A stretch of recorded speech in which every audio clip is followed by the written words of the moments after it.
तो हेलो बच्चों, स्वागत है आपका एक बार फिर से आपके यूट्यूब प्यारे से यूट्यूब चैनल बॉटनी वाला में। तो बच्चों, हमने जाइलम पूरा आपको पढ़ा दिया है, अब आपको फ्लोएम समझाना है। तो बच्चों, कुछ फ्लोएम के बारे में पहले मैं बता देता हूं, क्योंकि इसमें से एक स्लाइड नहीं है, तो कोशिश करेंगे आपको भी समझ में आ जाए। देखो बच्चों, फ्लोएम क्या होता है? मल्टी डायरेक्शनल में काम करता है। फ्लोएम जो होता है आ रहा है वो ट्रांसपोर्ट करता है फूड को और मल्टी डायरेक्शन में काम करता है, क्योंकि बच्चों भोजन प्लांट के हर पार्ट को जरूरत होती है, इसलिए बच्चों वो मल्टी डायरेक्शन में काम करता है, हर जगह भोजन को लेके जाता है। लेकिन जो जाइलम होता है बच्चों, वो यूनि डायरेक्शनल होता है, वो एक डायरेक्शन में काम करता है। क्यों? क्योंकि पानी नीचे से ऊपर जाता है बच्चों, इसलिए वो यूनि डायरेक्शन में काम करता है। लाइन समझ में आ रही? बहुत अच्छी समझ में आनी चाहिए बच्चों। अब हम बात करेंगे फ्लोएम का। तो फ्लोएम के बच्चों 4 पार्ट होते हैं, सबको पता है। तो फ्लोएम में जो 4 पार्ट होते हैं उसका नाम क्या है? Phloem parenchyma, phloem sclerenchyma, seed tube और कंपेनियन सेल। उन्हीं के बारे में एक एक करके आइए हम लोग पढ़ लेते हैं। तो जब भी बच्चों आप बात करोगे ना, जब भी आप बात करोगे तो ये इंपॉर्टेंट है, इसलिए आपको एनसीईआरटी की लाइन भी इसमें दिया गया है और समझाया गया है। तो देखो बच्चों, ये कंपेनियन सेल और साइड ट्यूब का डायग्राम आपको दिखाया गया है। ये वाला कंपेनियन सेल है, ये वाला पूरा सीड ट्यूब है। अब पहले डायग्राम को देख लो बच्चों, फिर मैं समझाऊं। इसको सीब पोर या सीब प्लेट कहते हैं, ये वाला जो स्ट्रक्चर आपको दिखाई दे रहा है। अच्छा, इसमें साइटोप्लाज्म कहा गया है पेरिफेरी पे, ये आपका वैक्यूल है आ रहा है, और ये साइड मेंबर है, एक साइड मेंबर, ये दूसरे साइड मेंबर, ठीक है। ये ट्रांसवर्स एंड है और ये लॉन्गिट्यूडनल वॉल है, ये वाला लॉन्गिट्यूडनल वॉल है। पूरा डायग्राम समझ में आ गया? आ गया। अब चलिए स्टार्ट करेंगे। हम बात करेंगे बच्चों कंपेनियन सेल से। किससे बात करेंगे?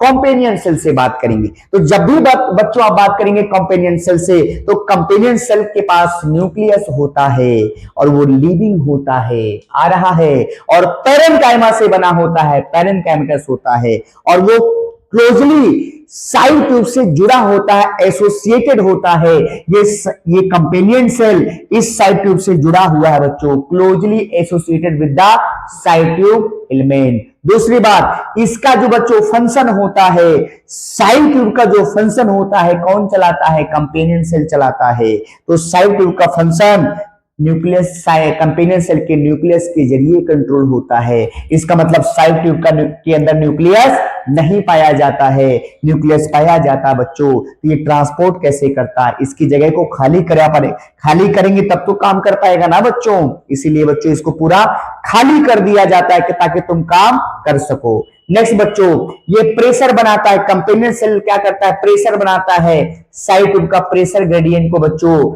मेंटेन करता है आ रहा है।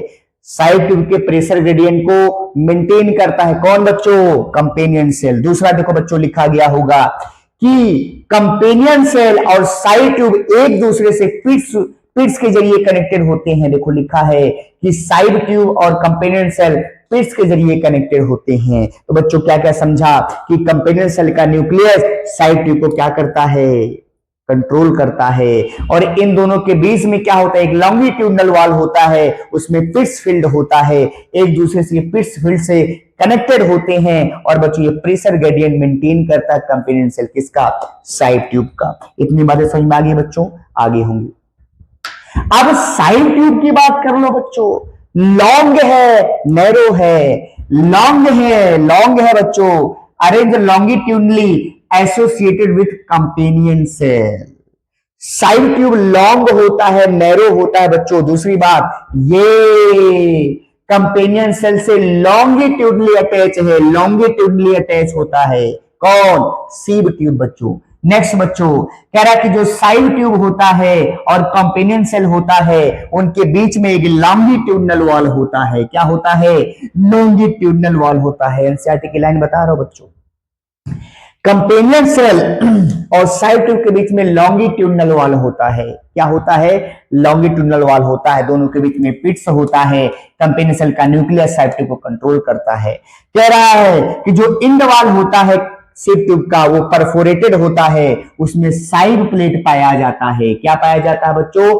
सीब प्लेट पाया जाता है। दूसरी बात, मेच्योर सीब ट्यूब के पास न्यूक्लियस नहीं पाया जाता है आ रहा है। और इमेच्योर सीब ट्यूब में कंटेन न्यूक्लियस।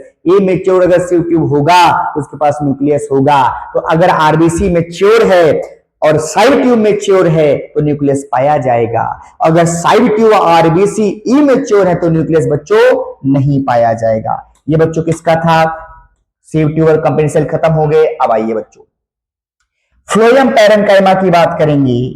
आ रहा है, फ्लोएम पैरेन्काइमा की बात करेंगे, फ्लोएम स्क्लेरेन्काइमा की बात करेंगे और इसी को फाइबर कहा जाता है। याद कर लीजिएगा, फ्लोएम पैरेन्काइमा का शेप बदल सकता है बच्चों, ये इलांगेटेड होगा, सिलिंड्रिकल होगा और इसका सेलवाल बच्चों किससे बना होगा? पैरेन्काइमा है तो सेल्यूलोज से ही बना होगा। लेकिन फर्क क्या बात है? ये स्टोर कर सकता है, वहां फैट स्टोर करता था, स्टार्च स्टोर करता था, टेनिन स्टोर करता था जाइलम वाला, यहां बच्चों स्टोर करेगा रेजिन, लेटेक्स, म्यूसिलेज। तो फ्लोएम का पैरेन्काइमा बच्चों क्या स्टोर कर सकता है? बोल मेरे साथ बच्चे, resin, latex, mucilage, resin, latex, mucilage. और नोट पॉइंट ये है बच्चों, फ्लोएम पैरेन्काइमा बच्चों मोस्ट ऑफ मोनोकॉट में नहीं पाया जाता है। फ्लोएम पैरेन्काइमा बच्चों मोस्ट ऑफ मोनोकॉट में नहीं पाया जाता है। फ्लोएम पैरेन्काइमा बच्चों मोस्ट ऑफ मोनोकॉट में नहीं पाया जाता है। आ रहा है, फ्लोएम स्क्लेरेन्काइमा और फाइबर की बात करेंगे, एक ही है। इनके पास टेपरिंग अपेक्स हो जाता है, टेपरिंग अपेक्स पाया जाता है। सेलवाल इनका थिक होता है, ये हमें सोचना ही नहीं बच्चों। दूसरा, ये जूट हेम्प फ्लेक्स बनाने में यूज किए जाते हैं, जूट हेम्प फ्लेक्स बनाने में इनका यूज होता है। ये ज्यादा स्टार पॉइंट है इसलिए स्टार बनाया गया है, याद कर लीजिएगा। जूट हेम्प फ्लेक्स बनाने में किसका यूज होता है? स्क्लेरेन्काइमा का। पहली बार जो फ्लोएम बनता है उसे प्रोटोफ्लोएम कहा जाता है, एनसीईआरटी की लाइन बता रहा हूं बच्चों। और जो बाद में बनता है उसे मेटाफ्लोएम कहा जाता है। अगर प्रोटोफ्लोएम की बात करेंगे बच्चों तो उसके अंदर नैरो साइड ट्यूब पाया जाता है, और मेटाफ्लोएम की बात करेंगे बिगर साइड ट्यूब पाया जाता है। एनसीईआरटी की लाइन है, एनसीईआरटी की लाइन है, याद कर लेना बच्चों। तो पहली बार जो फ्लोएम बनता है प्रोटोफ्लोएम कहा जाता है, जो बाद में बनता है उसे मेटाफ्लोएम कहा जाता है। इसके पास बिगर साइड ट्यूब होता है, इसके पास बच्चों नैरो साइड ट्यूब होता है। ये आप याद कर लेंगे तो आपका जिंदगी बदल जाएगी बच्चों। अब जाइलम फ्लोएम में थोड़ा अंतर देख लो बच्चों। जाइलम में लिविंग कितने होते हैं? 1 होते हैं, और फ्लोएम में लिविंग बच्चों 3 होते हैं। जाइलम में डेड कितने होंगे? 3 होते हैं, इनमें बच्चों 1 होते हैं। आ रहा है, आइए। काम वाटर मिनरल का ट्रांसपोर्ट करना, इसका काम फूड को ट्रांसपोर्ट करना। प्राइमरी मेरिस्टम से बनने वाला प्राइमरी जाइलम, इसका बच्चों प्राइमरी फ्लोएम होता है। पास में आए बच्चों, आई आनी ही चाहिए बच्चों, डाउट नहीं होना चाहिए बच्चों। आ रहा है, अब बच्चों बात करेंगे टिश्यू सिस्टम का। किसकी बात करेंगे? टिश्यू सिस्टम का। तो वीडियो कहां से देख रहे हैं बच्चों आप जरूर बताइएगा, और वीडियो को लाइक शेयर जरूर करिएगा, और उन बच्चों तक जरूर शेयर करिएगा बच्चों जिनको इसकी जरूरत है।